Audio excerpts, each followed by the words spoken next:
Question को solve करने से पहले इस लेक्चर वीडियो में पहले मैं रिप्रेजेंटेशन ऑफ पॉलिनोमियल कैसे किया जाता है उसको मैं पहले बता देना चाहूंगा। ठीक है, आप लोग जो है ध्यान से इसको समझने का प्रयास कीजिए, क्योंकि जो आगे आने वाले जो क्वेश्चंस हैं इसी कंसेप्ट पे आधारित हैं। ठीक है ना, तो आप लोग है ना, अब आप लोग लेक्चर वीडियो पे फोकस करिए।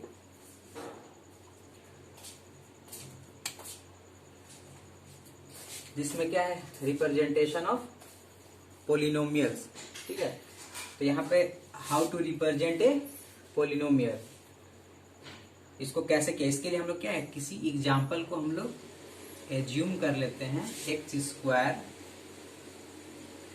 Plus 3x minus 4। ठीक है, तो क्या है, दिस इज ए पॉलिनोमियल। ठीक है, तो किसी भी पॉलिनोमियल को रिप्रेजेंट करने के दो तरीके हैं। ठीक है, टू वेज, दो तरीके से हम लोग पॉलिनोमियल को रिप्रेजेंट करते हैं। एक हम इसको हम px equal to x square plus 3x minus 4 के रूप में लिख सकते हैं, और दूसरा y equal to x square plus 3x minus 4 के रूप में हम लोग लिख सकते हैं। ठीक है, तो इस तरीके से लिखने का क्या मीनिंग होता है ना, और इस तरीके से लिखने का क्या मीनिंग होता है। ठीक है, दोनों लगभग सेम है ना, लेकिन यहाँ पे अगर सिंपली कहीं अगर हम px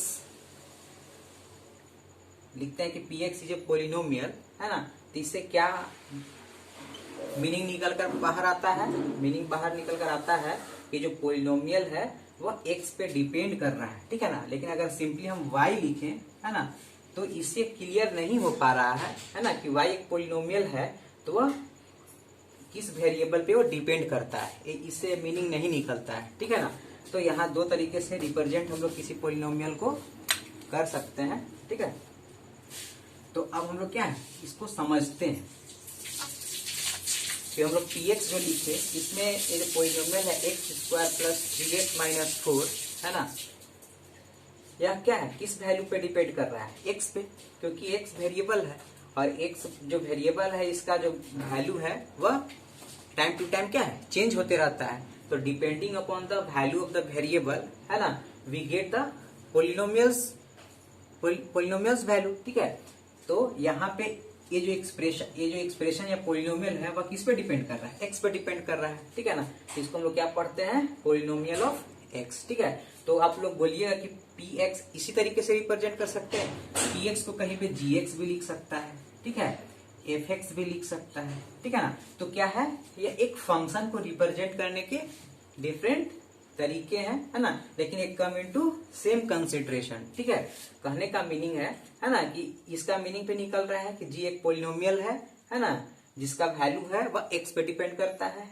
f एक पॉलिनोमियल है या फंक्शन है जिसका वैल्यू x पे डिपेंड करता है। ठीक है ना, तो हम ये डिफरेंट जो दो तरीके हैं है ना, इसके आधार पे हम लोग पॉलिनोमियल को क्वेश्चन को सॉल्व करने के दौरान हम लोग यूज भी करेंगे, और कहीं कहीं पे है ना जो क्वेश्चन सॉल्व करेंगे उसमें इस तरीका रिप्रेजेंटेशन दिया हुआ है, तो वहां पे जो मैंने आपको समझाया उसी तरीके से इसको समझना है। ठीक है ना, तो हम लोग क्या करते हैं, क्वेश्चन को सॉल्व करते हैं, और इस दौरान जो डिफरेंट टाइप्स के जो इस रिप्रेजेंटेशन के जो मीनिंग है ना, वो भी हम लोग समझ जाए।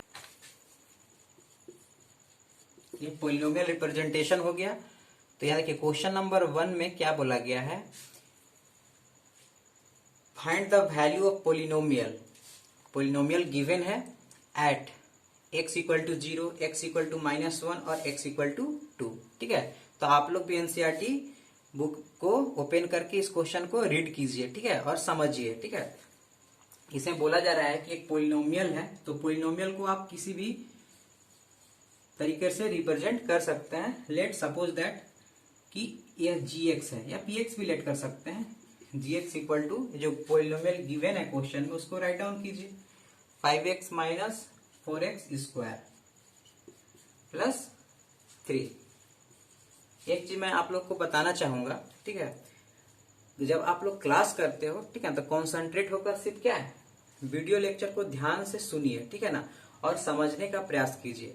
जब वीडियो लेक्चर कंप्लीट हो जाएगा है ना, तो एट लास्ट में आप लोग क्या है नोट्स बनाना हो या क्वेश्चन को जो मैं आप लोग को बताया उसको सॉल्व करना हो, ठीक है, आप लोग प्रैक्टिस लेक्चर खत्म होने के बाद कीजिए, ठीक है। अगर उस बीच में अगर कहीं किसी क्वेश्चन को जो सॉल्व करने के मेथड मैं आप लोग को अगर बताऊंगा, क्योंकि ये तो समझने का चीज है अभी, है ना, लेकिन आने वाले जो एक्सरसाइज है उसमें हम लोग सॉल्व करना भी सीखेंगे। कुछ क्वेश्चन जो है लंबे लंबे तरीके से सॉल्व होंगे, ठीक है। तो उसमें आप लोग क्या स्क्रीन शॉट लेकर के आप लोग क्या है रख लीजिएगा, ताकि जब वीडियो लेक्चर एंड हो जाए तो क्वेश्चन को जब आप सॉल्व करें तो उसका हेल्प आप लोग ले सकते हैं। अब क्लास के दौरान आप ध्यान से अगर सुनिएगा तो आपको हो सकता है जरूरत भी ना पड़े उसकी, लेकिन आप लोग उस जो स्क्रीनशॉट है उसको अपने मोबाइल फोन में अगर रख लेते हैं, ठीक है, तो विथ रेफरेंस ऑफ स्क्रीनशॉट, है ना, you can solve the question easily, ठीक है ना। तो चलिए हम लोग क्या है आगे क्वेश्चन सॉल्व करते हैं। इसमें find the value of polynomial, ये जो गिवन है एट एक्स इक्वल टू 0, ठीक है। फर्स्ट जो सब क्वेश्चन उसमें बोल रहा है कि एट एक्स इक्वल टू 0, ठीक है। जैसा कि मैं आपने आप लोग को बताया कि जो पॉलिनोमियल है वह वेरिएबल एक्स पे डिपेंड करता है। इसका मतलब जहां जहां पे एक्स है, ठीक है ना, वहां पे एक्स इक्वल टू क्या है जो 0 वैल्यू है उसको पुट कर देना है। तो जो रिजल्ट आएगा वही एट एक्स पे पॉलिनोमियल का, ये जो पॉलिनोमियल गिवन है उसका उस पॉइंट उस वैल्यू पर उसका आंसर होगा, ठीक है ना। तो यहाँ पे क्या करना है, फर्स्ट में एक्स इक्वल टू 0 है तो इसको लिखना है पुटिंग एक्स इक्वल टू 0, इसको क्या कुछ नेम दे दीजिए इन इक्वेशन, या पॉलिनोमियल भी लिख सकते हैं, फर्स्ट लिख दीजिए। तो जहां जहां एक्स है वहां पे 0 पुट कर देते, यहां भी एक्स है ना तो यहां भी 0 रखेंगे। तो क्या हो जाएगा 5 इंटू 0 माइनस 4 इंटू 0 का स्क्वायर प्लस 3, ठीक है ना। तो जी 0 इक्वल टू ये 0 रिजल्ट करेगा, 0 का स्क्वायर 0 इंटू ये भी 0 आ जाएगा प्लस 3, इसका मतलब क्या हो गया 3 हो गया, मतलब जी 0 का वैल्यू जो है वह 3 होगा। इसी तरीके से है ना x का वैल्यू आगे -1 है तो -1 जहां जहां x है वहां पे आपको क्या करना है -1 पुट करना है, ठीक है। तो इसी तरीके से वहां पे क्या हो जाए g -1 है ना, इधर -1 रखने के बाद जो वैल्यू आएगा है वो यहाँ पे आ जाएगा, ठीक है। तो ये पार्टिकुलर जी एक्स का जो है इन गिवन पॉलिनोमियल का एट 0 जो है यह 3 आंसर होगा। तो फर्स्ट का आंसर 3 हो गया। इस तरीके से सेकेंड को भी हम लोग सॉल्व कर सकते हैं। इसका आप स्क्रीनशॉट लेना अगर चाहते हो तो स्क्रीनशॉट ले सकते हैं। सेकेंड क्वेश्चन इसी में सॉल्व कर देता हूं। सेकेंड क्वेश्चन में क्या है, पुटिंग एक्स इक्वल टू क्या है आप -1 तो जहां 0 रखे थे वहां पर क्या कर दीजिएगा -1 रख दीजिएगा। तब क्या हो जाएगा g इक्वल टू -1 5 इंटू -1, ठीक है। मैथमेटिक्स में लिखने का तरीका ही जो होता है ना, आप कितना मैथमेटिक्स समझते हैं वो बतला देता है, ठीक है। इसलिए हम जिस तरीके से कहीं भी लिखते हैं, ठीक है ना, उसी तरीके से आप लोग लिखने का हैबिट बनाइए, क्योंकि वही एक बेस्ट तरीका है जिससे हम लोग क्या है मैथमेटिक्स को सही तरीके से विदाउट डाउट या विदाउट गलती के सॉल्व कर सकते हैं। इसका मतलब अच्छी तरीके से आप मैथमेटिक्स को लिख लेते हैं, इसका मतलब है कि आप मैथ में अच्छे हैं। -1 का स्क्वायर प्लस 3, ठीक। इसलिए आप लोग एक क्या है सॉल्व करने के मेथड ही मत समझिए, लिखने के तरीका भी समझिए, ठीक है। किसी तरीके से हमको लिखना है, जैसा मैं लिखता हूं समझिए उसी तरीके से आपको लिखना है, ठीक है। क्योंकि देखिए -1 है, एक्स का वैल्यू एक्स के स्थान पे हम रखती है -1, ठीक है। तो आप लोग क्या है कुछ लोग ऐसे भी लिख सकते हैं 5 इंटू -1, ठीक है। तो ये क्या है गलत तरीका है ना। जब भी लिखिए, जब भी कोई एक निगेटिव नंबर आता है, ठीक है ना, और वो मल्टीप्लीकेशन में है तो ब्रैकेट यूज करना ही चाहिए, ठीक है, ताकि कभी गलती मिस्टेक से भी ना हो जाए, ठीक है ना। तो अब क्या है g -1 इक्वल टू -5, और कहीं भी स्टेप को इग्नोर करने का प्रयास मत कीजिए। क्यों? क्योंकि गलती होने का चांस जो लोग स्टेप इग्नोर करते हैं उन्हीं से ज्यादा होता है, ठीक है ना। जब आप अच्छी तरह से सीख जाइएगा तो आप क्या है कैलकुलेट कर सकते हैं, एक आध स्टेप आप इग्नोर कर सकते हैं जहां पे समझ गए, लेकिन कोशिश कीजिए कि बिल्कुल अभी तो ना ही कीजिएगा, ठीक है। तो अब इसको क्या है, सॉल्व कर लीजिए। -5 -4 -9 + 3 क्या हो जाएगा, -6, ठीक है। तो g-1 इक्वल टू -6, ठीक है ना। तो इसी तरीके से x का वैल्यू हम लोग क्या, अब नेक्स्ट जो इसमें थर्ड क्वेश्चन है उसमें x इक्वल टू क्या पुट करना है, अब 2 पुट करना है। इसी को थर्ड बना दीजिए, स्क्रीनशॉट अब रख लीजिए इसको।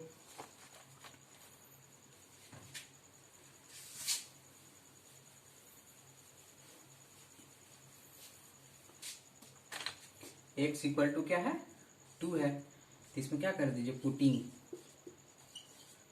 x equal to 2 in equation first ही में जहां जहां x है वहां पे क्या कर दीजिए, 2 पुट कर दीजिए।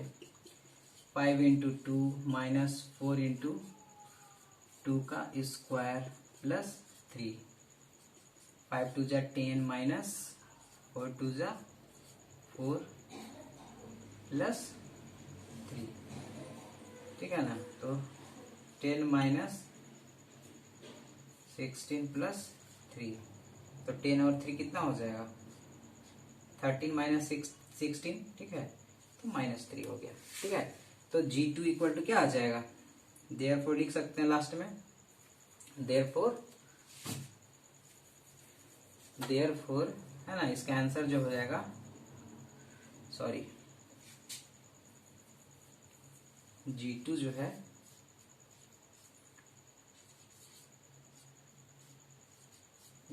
है आपका क्या हो जाएगा, इम्प्लाई का साइन जरूर दीजिएगा, क्योंकि जब भी लेफ्ट हैंड साइड और राइट हैंड साइड साथ में लिखते हैं तो इम्प्लाई का साइन देते हैं। बस ध्यान रखना है कि जो स्टार्टिंग वाला एक्सप्रेशन है उसमें देने की जरूरत, स्टार्टिंग वाला जो लाइन है उसमें देने की जरूरत नहीं है, लेकिन उसके बाद वाले जो भी लाइन है ना, मतलब स्टार्टिंग और लास्ट को छोड़ करके बाकी सभी लाइन में इम्प्लाई का साइन देना ही पड़ता है, ठीक है ना, ताकि देखने में भी सुंदर लगता है और ये रिप्रेजेंट करता है जस्ट इसके पहले वाले को। इसका मतलब इम्प्लाई या और जरूर लिखिएगा, ठीक है ना।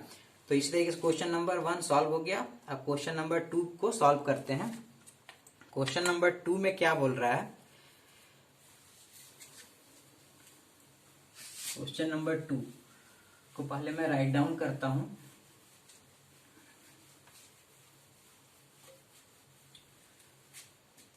क्वेश्चन नंबर 2 में P0 फाइंड करना है, P1 फाइंड करना है, और क्या है P2 एंड P2 को फाइंड करना है। तो आप लोग समझ चुके होंगे कि यहाँ जो वैल्यू लिखा हुआ है ये क्या बताता है कि जो गिवन पॉलिनोमियल्स है ना, जिस वेरिएबल पे डिपेंड करता है ना, उसका वैल्यू क्या करना है, 0 पुट करना है। इसमें क्या बता रहा है कि जो पॉलिनोमियल गिवन है ना, जिस वेरिएबल पे डिपेंड करता है उसका वैल्यू 1 रखना है, ठीक है। इसके पहले वाले आपको बता दिया था कि हाँ x इक्वल टू 0 रखिए, x इक्वल टू माइनस, इसमें बताया नहीं है। ये सिंपल क्या है, P0 P1 P2, मतलब आपको समझना था कि हाँ इस तरीके से रिप्रेजेंट किया हुआ है, कहीं पे लिखा हुआ है। इसका मीनिंग है कि मतलब value of polynomials at x equal to 1 निकालना है, value of polynomial at x equal to 2 निकालना है, ठीक है ना। तो यहाँ पे क्वेश्चन नंबर 1 को हम लोग लेते हैं, ठीक है, जिसमें पॉलिनोमियल गिवन है py equal to y square minus y plus 1, ठीक है। तो देखिए यहाँ पे y क्या है, वेरिएबल है ना, और हमें फाइंड क्या करना है, P0। इसका मतलब y इक्वल टू क्या पुट करना होगा, 0 पुट करना होगा। तो अब यहाँ पे लिखिए पुटिंग